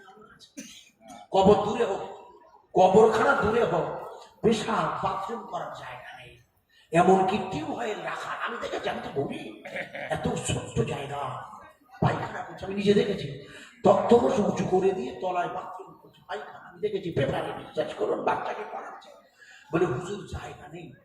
আয়েশা সিদ্দিকা আমাদের শিখিয়ে দিল, ওই নিজের জায়গার কবর হযরত ওমর ফারুককে দিয়ে আমি বুঝিয়ে দিলাম, তোমরা রসুলের প্রেমিকগণ, যাদের কবরস্থানের জায়গা নেই, যাদের ভিটে বাড়ি কম, যাদের লাশ মোবারক দাফন করার জায়গা হয় না, তাদেরকে দিয়ে দিবি। এই জন্য সবচেয়ে সহজ পদ্ধতি হচ্ছে গ্রামে একটি কবরস্থান রাখা। সবচেয়ে সহজ পদ্ধতি, গ্রামবাসী মিলিত হয়ে ধনীদের অর্থে হালাল পয়সায় নির্ধারিত একটি জায়গায় কবরস্থান বানানো। আপনার ব্যক্তিগত কবরস্থান থাকতে দোষ নেই, অসুবিধা নাই, কিন্তু সকলে তো জমি জায়গা সমান হবে না। এটা তো আল্লাহর হুকুম। আল্লাহ কাউকে বড় লোক করবে, কাউকে গরিব। এটা যখন আল্লাহর হুকুম, আপনি আপনার এই মাগুর খাবে, অথবা আপনার যেখানে আপনাদের বাসা, যার যেখানে আছে গ্রামে, সেখানে একটি কবরস্থান করতে পারেন জনগণের জন্য। এবং এটা হচ্ছে দারুণ একটা সাদগায়ে জারিয়ার কাজ। আমার আমার গ্রামে আমার জমির উপরে যান দেখে আসবেন, খোঁজ নেবেন, আমরা কবরস্থান করে দিয়েছি। আমার তো নিজস্ব পার্সোনাল কবরস্থান আছে, আর আমার জমির আলের উপর দিয়ে, জমির আল্লাহ দিয়েছেন, আল্লাহ যা যান আমাকে বললে, ছেলেরা বলে হুজুর কি করবো, আরে এর উপর দিয়ে যাবে, লাশ যাবে, এখানে যাবে, কবর হবে, কবর দেওয়ার জায়গা নেই। কেন, বহু লোক আছে আমাদের এলাকায়, বহু আছেন, তাদের কবর বিশ্বাস কোন জায়গা নেই, লাশ জায়গা নেই। আমি প্র্যাকটিক্যাল বলেছি, সুন্দর একটা কবরস্থান। এখন তো আমাদের মমতা সরকার, এটাকে আমি রাজনীতি করি না, যেটা ভুল বুঝবেন না, কবরস্থানে পাঁচিল দেওয়ার জন্য, কবরস্থানকে টেক আপ করার জন্য সরকারি প্রকল্প আছে। ভুল বুঝবেন, রাজনীতিতে নিয়ে যাবেন না, আমি করি না, বুঝিও না, যেটা প্র্যাকটিক্যাল বলছি। কবরস্থানগুলো টেক আপ করার জন্য সরকারি ব্যবস্থাও আছে। তা আপনি যদি না নেন, দোষ নেই, মশলা আপনি না নিতে পারেন, টাকা সরকারের টাকা আপনি নিলেন না, কিন্তু গ্রামবাসী ওই জায়গাটা পাঁচিল দিয়ে দেবেন। সরকার টাকার প্রয়োজন যদি মনে করেন নেব না, আমার কথা বোঝাতে নেই, কিন্তু কবরস্থান পার্সোনাল একা একা রাখা সকলের পক্ষে সম্ভব হয় না। মায়ের সাথে শিখিয়ে দিয়েছেন, ভালো করে শুনবেন, কারণ এখানে আমরা যারা আছি সব ভাই অসুস্থ হয়ে একদিন না একদিন মারা যাবো না ভাইয়া? আরে হ্যাঁ না বলুন, এরা প্রশ্নটা দিয়েছে বলে আমি করছি আমার জ্ঞান অনুযায়ী। মায়ের সাথে হুমায়রা নিচের জায়গা, এটা পরবর্তী পর্যায়ে আবার সমস্ত ঘটনা, কিন্তু আগে বলছি এই কারণে জায়গাটার কথা বললাম। মায়ের সাথে হুমায়রা বর্ণনা করেছে আল্লাহর হাবিব, আল্লাহর নবী আমার ঘরে সেদিন হাদিসের রেওয়ায়েতে এসেছে, আপনাদের কাছে যে কিতাবগুলো আছে দেখে নেবে, সকালবেলা মায়ের সাথে হুমায়রা আর মা ফাতেমাতুজ জোহরা, ইমাম হাসান হোসাইন খুশিতে ডগমগ হয়েছে, কারণ আল্লাহ রাসূল সাময়িক সুস্থ হয়ে উঠেছে। জোরে বলা যাবে না সুবহানাল্লাহ। হুজুর সাময়িক একটু সুস্থ হয়েছেন। এই সুস্থ হওয়াটাকে সফর মাসের 27 তারিখে একে বলা হয় আখেরি চার সোমবার, অর্থাৎ সফরে শেষ বুধবার, সফর মাসে শেষ বুধবারকে বলে আখেরি চার সোমবার। মুখস্থ রাখেন, নবী করিম সাল্লাল্লাহু আলাইহি ওয়াসাল্লামের জীবনের শেষ মাস হলো রবিউল আউয়াল, হুজুরের মৃত্যুর আগের মাস হচ্ছে সফর। আর এই সফরে ভালো করে মুখস্থ করুন, সফরের 27 তারিখ হুজুর একটু সুস্থ হয়েছেন। একটু সুস্থ মানে অর্থাৎ হুজুর কথা বলছেন, হুজুর কিছু নসিহাত করছেন, আবু বকর সিদ্দিককে ডেকে হুজুর কিছু উপদেশ দিচ্ছেন। হুজুরের গায়ে আজ তাপ নেই, জ্বর নেই, হুজুরের মাথা যন্ত্রণাটা আজকে একটু কম। হুজুর অন্য দিনের চেয়ে আজ একটু নিজেকে সুস্থ বোধ করছেন। মা আয়েশা, মা ফাতেমাতুজ জোহরা খুশি হয়ে খুব নিকটে এসেছেন, রাসূলের খুব নিকটে সুস্থ হয়েছেন হুজুর। হাসান হোসাইন হুজুরকে জড়িয়ে ধরেছে, দারুণ করে নানাজিকে আদর করছেন। অনেকদিন কোলে উঠতে পারেনি, একটু ভেবে দেখুন, হয়তো আলী, একটু ভাবুন এইখানটায় রাসূলের পাক সাল্লাল্লাহু আলাইহি ওয়াসাল্লাম নামাজ পড়ছেন, আর ইমাম হোসেন হাসান দুই ভাইয়ের কোনো এক ভাই ঘোড়ার মতন পিঠে উঠে সেজদায় গেলে ঘোড়া হয়ে যায় না, নিচু হয়ে যায়, ওর উপরে উঠে ঘোড়া টিক টিক করছে। হুজুর রুকুতে উঠবেন তো, সেজদায় যাবার পরে আবার রুকু ধরতে দাও, তার রুকুতে ওঠার সময় এমন ভাবে ও হাসানকে ধরছে যাতে পড়ে না যায়। নামাজের মধ্যে কিন্তু ভালো করে বুঝবেন, এটাও তো নামাজ। উনি নামাজ পড়ছেন, ইমাম হোসাইন বা হাসান যাতে পড়ে না যায় হাত দিয়ে আটকে রেখেছে। কি নামাজ পড়তে, নামাজ আসলে আপনাদের বোঝানো চায় না। এই জন্যে আমি কাররামাল্লাহু ওয়াজহু বলেছিলেন, মনে করে দেখুন,